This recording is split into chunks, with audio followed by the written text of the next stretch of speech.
This time on Film Ranker, we are looking at Batman, and not just the core movies, but pretty much anything set in the Bat universe, with some small omissions.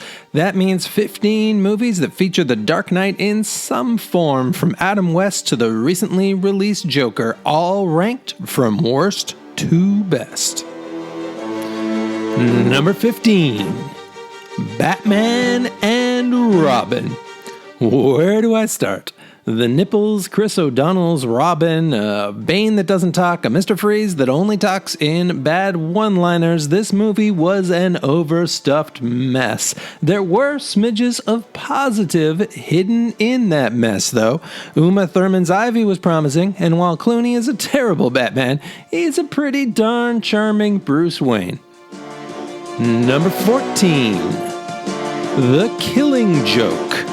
It isn't so much bad as flat, especially in the prologue about a thug named Paris Franz, which takes an absurd amount of time. By the time we get to the Joker and the actual story, it all feels a bit off. The pacing, the story, the Batman-Batgirl relationship, it all feels enough like the story we know, but retold by someone who is only half paying attention. Number 13. Justice League. Largely a case of too many cooks and none of them had the right recipe. There are moments to work, and it's actually worth a watch on a mindless Sunday afternoon when you just want to give your brain a break. But it is not a great movie, and it's certainly not a great Batman movie. Number 12, Suicide Squad. This is just barely a Batman movie. It's a bit more a Joker movie and a lot more a Harley Quinn movie, and unfortunately a dozen or so other people's movie as well. If you're watching it for Bat Universe stuff, that stuff is by far the best stuff in here. The problem is there is just so much other stuff for it to compete with, and most of the other stuff does not work. Number 11. Batman Forever. The first Joel Schumacher film was a weird experience. After a career of making dark movies like Lost Boys and Falling Down, Schumacher turned Gotham into a sea of neon and added back in a lot of the goofy comic book stuff that Burton had taken out. Two-Face and the Riddler feel more like 60s villains than 90s villains, which works for some fans, but not so much for others. Kilmer also stepped into the cowl for this one, and while he was a very iffy Wayne, he's actually a pretty okay Batman. Number 10, Batman vs. Superman. One of the more divisive movies on this list. It is overlong and over-serious, and the Martha thing was not the best, but it did give us Batman legitimately fighting Superman, and the stuff with Wonder Woman is excellent. As long as you can skip the right scenes and live with a few real weird character interpretations, there's actually an okay movie buried in here. Number 9, The Dark Knight Rises. Another one that is not as bad as some make it out to be. Bane's actually pretty interesting. Does his plan make sense? Nope.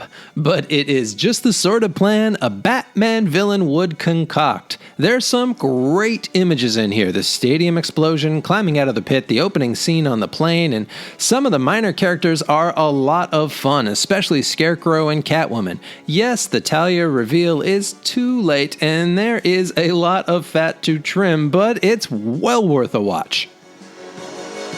Number 8, Batman the Movie. The original is a camp classic full of goofy lines and shark repellent. It's a love letter to the original series with every major villain joining together with one big master plan. It is also a good reminder of why this kind of comedy works best in 30-minute doses. Though even if it gets a bit lumpy in the middle, the all-star team of West, Ward, Gorshin, Merriweather, Romero, and Meredith is a lot of fun to watch. Number 7, the Lego Batman Movie. So yeah, technically Batman is in all 3 Lego movies, but I'm only including this one and it is pretty good. Will Arnett is a hilarious, self-centered Batman. Michael Cera is good as the way too eager Robin, and Zach Galifianakis is great as the Joker, who just wants to be his arch enemy. And the hundreds of cameos from B and C list villains are really fun for Bat nerds. It's weird to say, but this Lego movie is a legitimately good Batman movie. Number 6, Mask of the Phantasm. Everything you love about the animated series in one rad movie. Story's fantastic. We get Batman at his most vulnerable as he finds his soulmate, who is maybe a bit too much like him. Phantasm is Batman's mirror image if he had taken the other fork in the road. Mask of the Phantasm is Kevin Conroy and Mark Hamill at their voice acting best, with some of the best writing the animated series has ever had. Number 5, Batman. When I first saw this as a kid, it blew my mind, but it hasn't aged as well as some of the others. Story's small, there's way too much Bruce Wayne, and it just generally hasn't quite found its legs. But this movie did lay the tracks for everything that came after. The Prince soundtrack is pretty great, and both Keaton and Nicholson do fantastic work as the leads. Number 4, Joker. The newest addition to the Batman on-screen mythos is a heck of a good one. It's not really a Batman movie, as you may have gathered from the title, but it does have young Bruce and his folks and a terrific origin story for Gotham, though of course the heart of it is Joker, and Joaquin is beyond fantastic, portraying the beginnings of the Clown Prince. It's gritty and emotional, and really a fantastic film. Number 3, Batman Begins.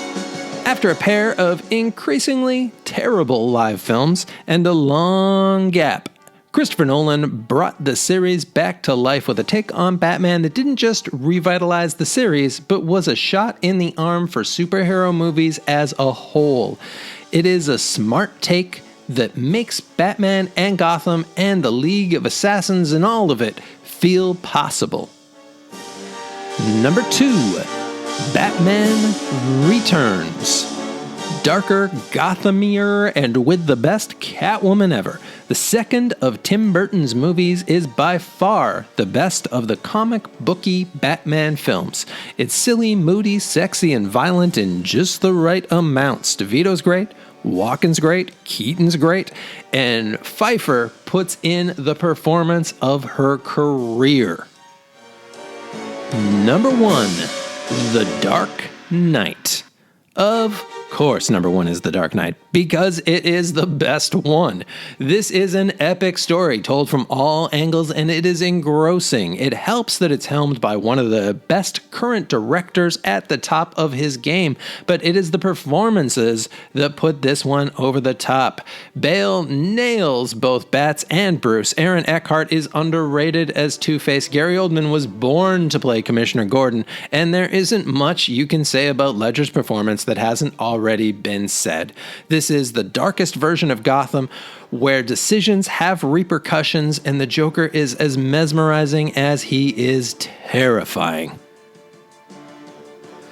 And that is it. Hopefully your fave ended up at least in the top 5, and whether it did or not, I would love to see your own lists and hear about why some of the lower picks maybe deserve another look. And please like and subscribe, and hopefully I will see you all next time.